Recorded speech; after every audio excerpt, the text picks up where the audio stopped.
The grenades crossed the air over the trench in lethal arcs. The rifles spat fire, ejecting smoking shells, while the bullets whistled in search of living flesh. The Ukrainians advanced with tactical caution and fearlessness. They were special forces specialized in assaults and ambushes. With the anti-tank 4 launchers ready, their operators waited for the exact moment to unleash death upon the enemy vehicles there to advance. On the Russian side, the response was relentless. Orion drones hovered like vultures, launching guided missiles that turned Ukrainian tanks into glowing rust. In the trenches, Kiev's soldiers were crushed under the brutal bombardment from Moscow's BMP-3 cannons. The ground was shaking, as if hell itself was breathing beneath their feet. Soldiers ran across open fields, hearing the buzzing of the drone above, in a sadistic game to see which one of them would be the victim.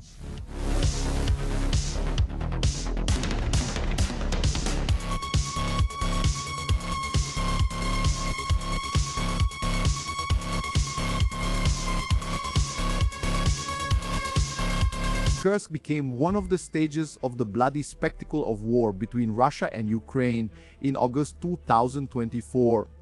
The surprise attack that month left the Russians bewildered. Suddenly, after decades, the country was invaded by a military force that advanced across the borders and took control of a vast territory. The Ukrainians were inside one of the world's greatest military powers. The Russians were slow to react, but they began to reorganize their forces. Bombs rained down in large numbers on the soldiers from Kiev, exploding all over the occupied territory. In addition to Sudzha, new recruits were hastily enlisted and sent to Kursk, some with little training. Some remnants of the now diminished Wagner group also showed up in the region. Bloody fighting broke out in the small villages. Parts of Russia have now begun to suffer from shelling and gunfire, turning into ruins, often due to artillery and airstrikes from their own country. By the end of October, the rapid Ukrainian advance had stopped. When winter arrived in Kursk, blood stained the snow red. As expected, Russian and Ukrainian corpses were scattered, often frozen, with eternal expressions of terror or pain, reflecting their final moments of life. There was much to tell about the months when the snow fell, along with the bombs. In Kursk,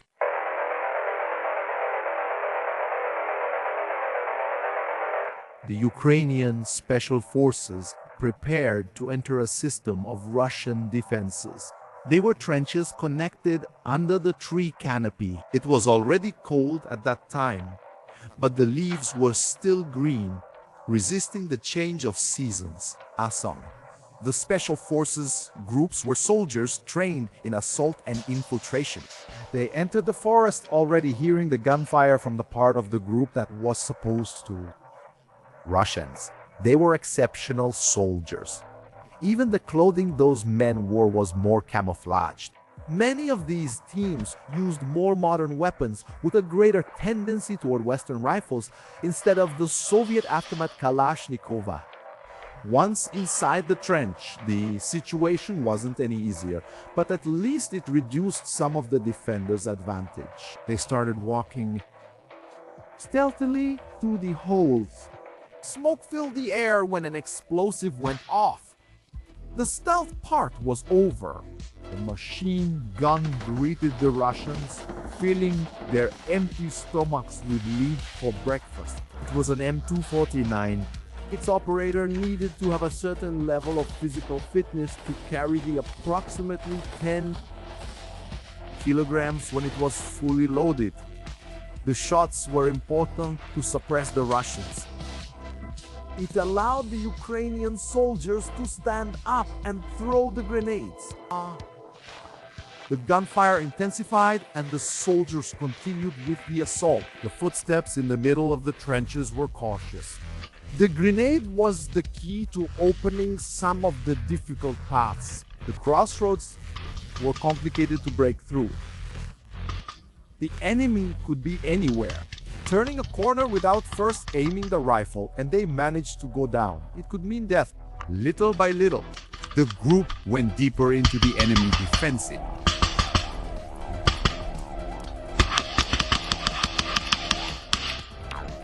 Some graves were too shallow.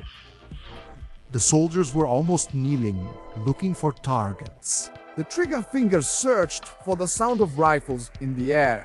The smell of burnt gunpowder reached the soldiers' noses. The odor of violence was getting stronger and stronger. The rifle shots and machine guns filled the Russian positions with projectiles. It was much harder to defend once someone was inside the trench. They managed to get down, especially if the attackers could keep more than one group to flank the defenders. The sequence of shots shattered the Russian defenses.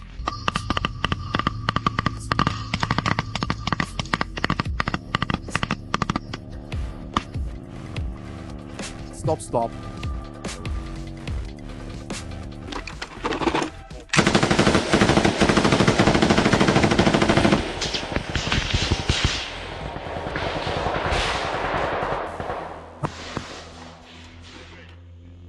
The bodies of the enemy soldiers were searched after the position fell.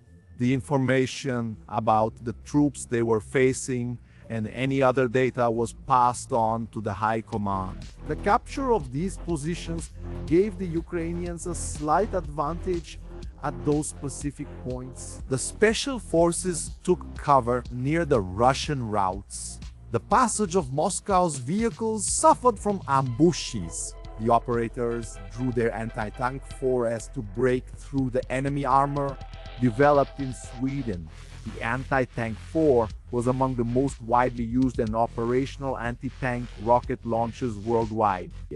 The weapon had a single-use disposable firing system, which simplified its operation and allowed soldiers, even with limited training, to use it proficiently. The anti-tank 4 warhead, designed to penetrate vehicle armor, released a jet of molten metal and fragments upon impacting the target. Despite these small victories, the Ukrainians were going through a difficult time. The Russians had been pressing since the beginning of October. The reinforcements sent by the Kremlin ended any chance of advancing. There were about 50,000 Russian troops in Kursk, with a supply system that increased the intensity with which they could attack. Of course, the situation wasn't just about defeats for the Ukrainians. If that were the case, they wouldn't have been inside Russia for months. It was a complicated and difficult conflict. Even a much larger force like the soldiers from Moscow could have trouble dislodging the Ukrainians from more fortified positions.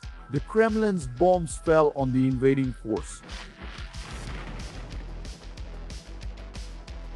The soldiers from Kyiv on the move were caught off guard by the explosions. Their equipment was destroyed by kamikaze drones, leaving the survivors trapped incompletely. Devastated villages by Russian artillery. These soldiers were hunted down on several occasions.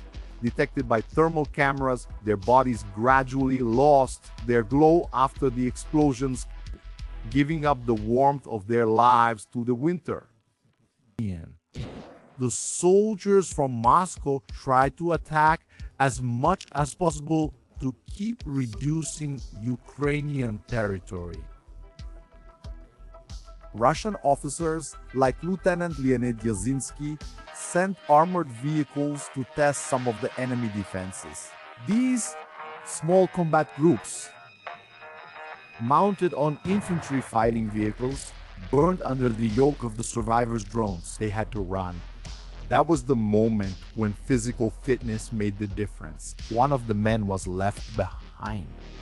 The weakest prey is always the predator's target. In this case, an aerial demon that came down to devour the fleeing Russian with fiery fangs.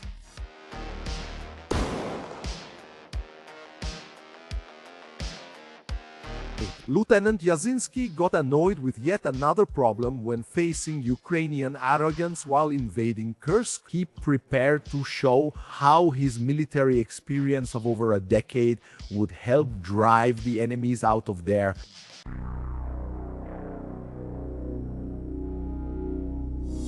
Leonid Yazinsky Viktorovich arrived in Kursk with extensive military experience. He left at home a medal for the capture of Bakhmut to return to the battlefield. Maybe he didn't even need to go back to the war. He had a medical degree. He went to serve as a doctor, starting his work in the Baltic Fleet as a conscript. In 2012, time passed, and now Leonid, former sailor, former mercenary, former doctor, was there as a lieutenant in the 155th Marine Brigade. That was a lot of history. He reflected on life while receiving news of death. The drone pilots hunted the Ukrainians in the trenches in several regions of Kursk. The FABs fell heavier and heavier. Fuma, a fragmentation air bomb 3000, exploded at Ukrainian base, causing so much destruction that the drone flying above was almost completely engulfed by the smoke column. It was the end of October 2024 when Russian forces began to retake more and more territory from the Ukrainians. What a fragmentation air bomb didn't destroy was left for the Lancet drones to finish off, which were less well known. At that stage of the conflict, there were many weapons featured in the media. They were forgotten by the media, but they remained a deadly reminder for Kiev's troops. Amid so many explosions, war-hardened Ukrainians tried to evacuate their wounded. There were those who didn't even flinch in the face of the roaring fire terror right in front of them. Years of war have either hardened souls or broken them completely. After tearing apart so many Ukrainian bodies, Leonid sent his men in for an attack. The BMP crossed a file dried out by autumn as the plants were preparing for Russia's harsh winter. He thought about his years after being conscripted.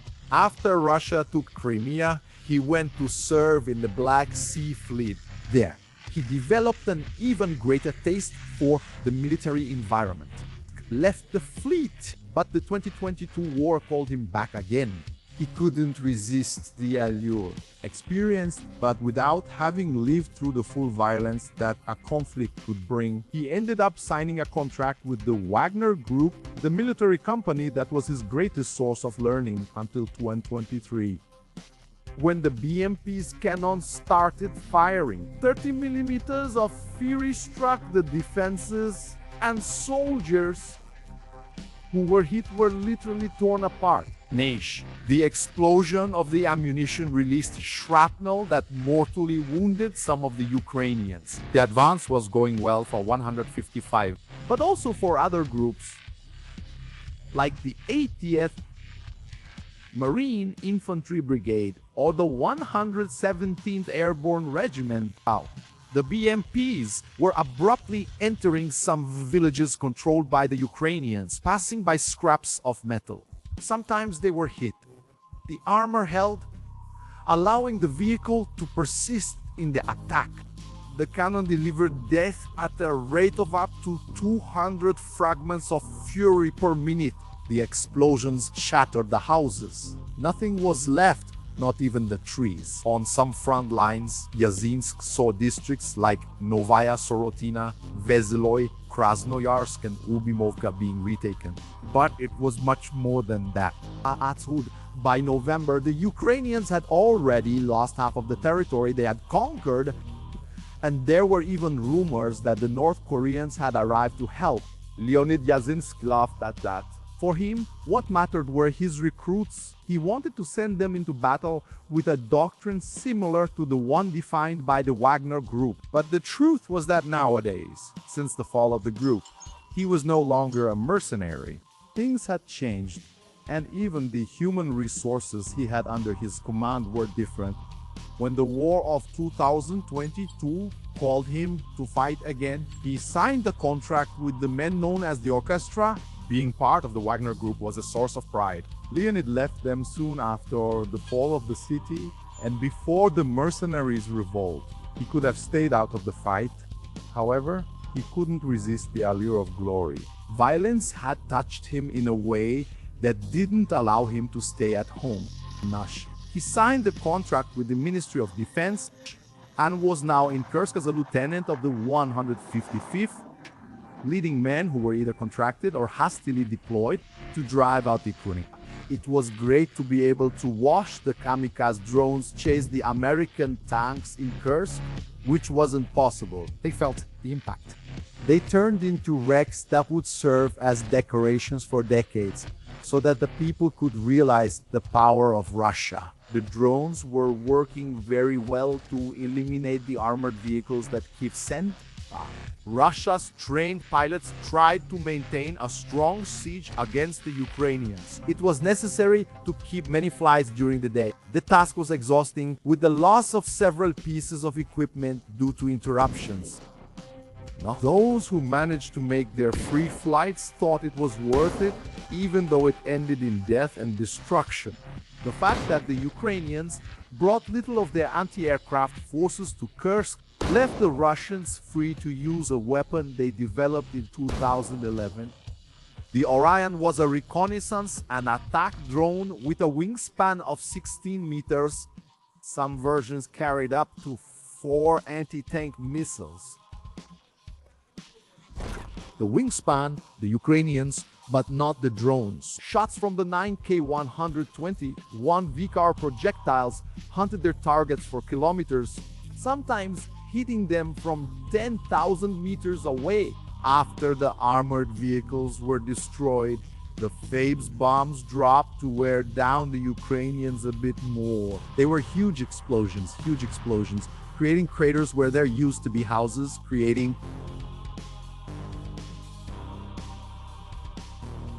Leonid sent the infantry to clear the trenches where there were still survivors.